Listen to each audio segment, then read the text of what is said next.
Leo tunaanzia Kivu ya Kaskazini katika mji wa Walikale. Ni kwamba ndege ambayo ilikuwa inatua hapo Walikale ilikuwa ikiletea waasi M23 mavazi na silaha pia na kuleta wanajeshi tofauti imeunguzwa na ndege za aina ya Sokoi na drone za jeshi la taifa FARDC siku ya jana huko Kivu ya Kaskazini.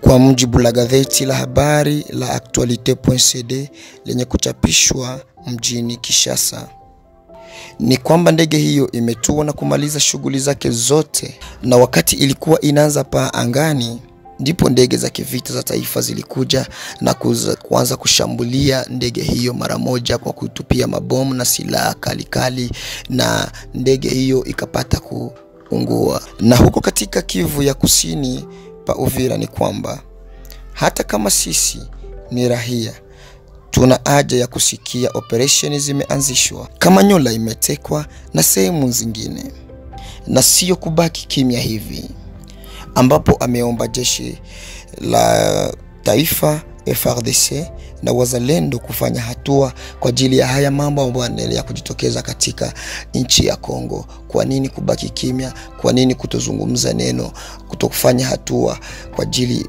maadui wako wanazidi kuonekana kuwa na nguvu zaidi na kuzidi kuteka miji mikubwa zaidi kaskazini mwa nchi ya Kongo?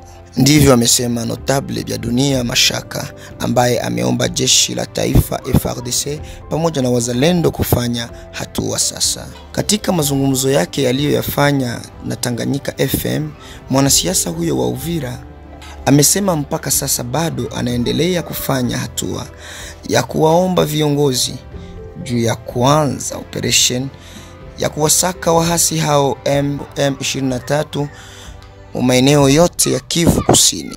Msikilize alivyozungumza kwenye Tanganyika FM mwanasiasa huyo wa Uvira. Kama jinsi mnajua ni kwamba Uvira, Fizi, Mwenga, sijui na upande mmoja wa Maniema tunaongozwa na secteur opérationnel Sukola de Sud Kivu, ambayo ilikuwa inaongozwa na general ambaye amepelekwa Kinshasa na waza kwenye shida za magonjwa, na ajua wake Mondonga ndiye alikuwa anafanya interim. Alors, hapa wakati tumeingia kwenye misukosuko, jeshi lienda linakimbia waadui kutoka Goma, Bukavu mpaka hapa Uvira, na wengine walifika mpaka Kalemi wakipanda mabato. Hapa dernièrement kukakuwa changement ya commandement militaire ku niveau ya secteur. Katoa ule colonel Mondonga mwenye alikuwa bakatia mwingine colonel Gervais, na colonel Gervais sisi tukamwendexe kwamba iko parmi walikimbia na walitoka kule Nord Kivu wakafika Sud Kivu. Mwenyewe akaanza kujitetea kwamba haiwezekani yeye kukimbia, na tukamenase kabisa kwamba tunapaswa kufanya activite kabambi za kumkatala.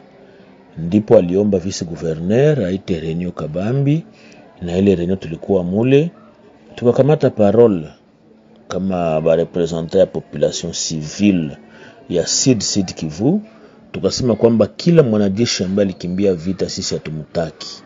Hatuwezi kusikia mtu alikimbia kuanzia plus ya 200 km iko nakimbia vita ai kufungia Fre, Bukavu, Uvira na Fizi na Baraka.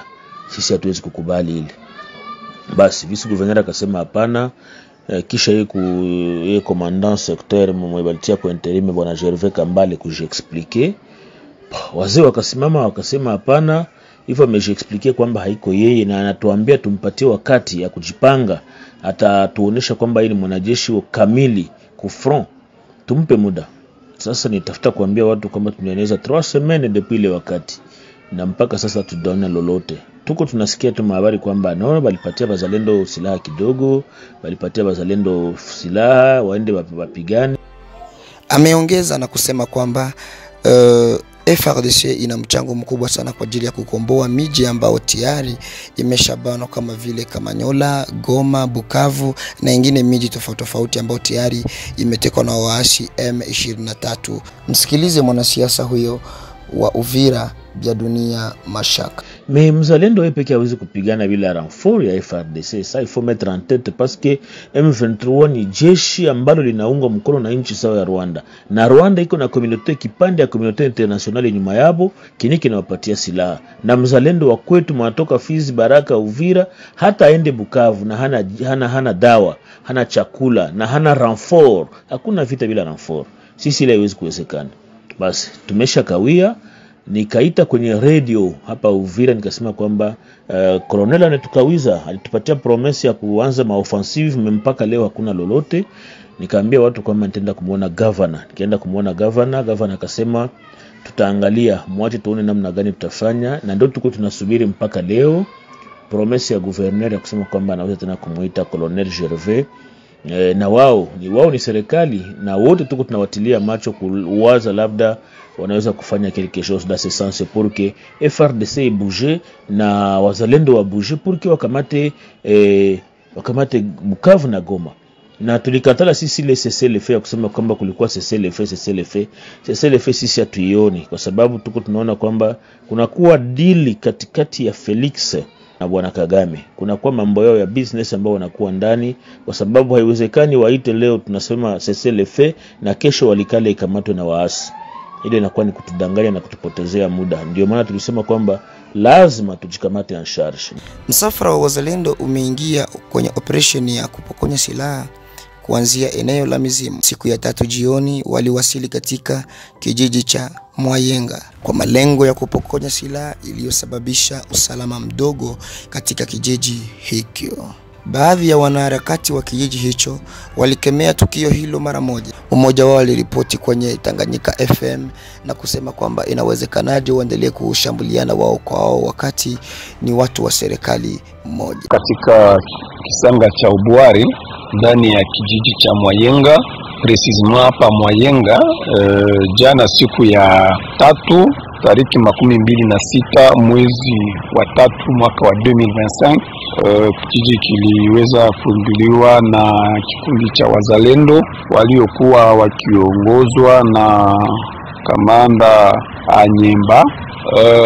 Kadiri na walivyoingia wazalendo walisema mission yao inakuwa ni kuchukua silaha kwa maaskari wa Fuma wanaopatikana maeneo za Ubwari ti Jungu. Mena wao waliweza kufika hapa, wakaomba maaskari silaha.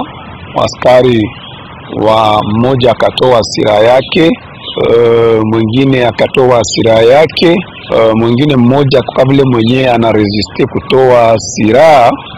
Wakati aliresiste kutoa silaha yake, basi wakalazimisha awapatie silaha, na ni hapo yule askari alifikiria kupiga risasi, akafikiria kupiga risasi ya kwanza kwa maaskari wa wazalendo, haikubahatika kuingia, na ni hapo waliweza mara moja kumuangamiza.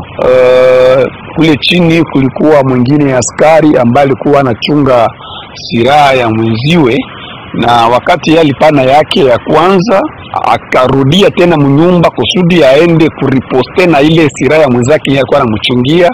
Ni pale baada ya kutokuweza kufaulu kuua aliyekuwa akimpiga, waliweza kumpiga mara moja. Na hivyo kwa siku ya jana kwa ngambo ya FARDC kulikuwa perte ya maaskari wawili, kusema walifaulu kuchukua silaha 4 hapa Mwayenga, na waaskari wawili kupoteza maisha kwa ngambo ya FARDC, ila kwa ngambo ya wazalendo hapakukuwa majeraha yoyote ile, na kwa ngambo ya waraia hapakukuwa majeraha yoyote. Seulement tu wakati masasi ilipigwa mgini mlikuwa panike sana. Kuna watu wamoja walifikiria hata kushindwa kulala ndani ya kijiji cha Mwayenga, na walipomaliza preoccupation yao waliweza kujielekeza kama vile walivyosema ni mission ya kuchukua masiraha kwa askari wa Fuma, walijielekeza mpaka migini ya mbele. Hiyo ndio situation yenye ilipita siku ya 3 tariki 26 mwezi wa 3 2025. Ilikuwa ni pande za masaa 10. Maoni yako ni yapi? Tuandike kwenye sehemu ya comment. Usisahau kufanya subscribe kwenye channel yetu Ayamiri TV. Asante sana.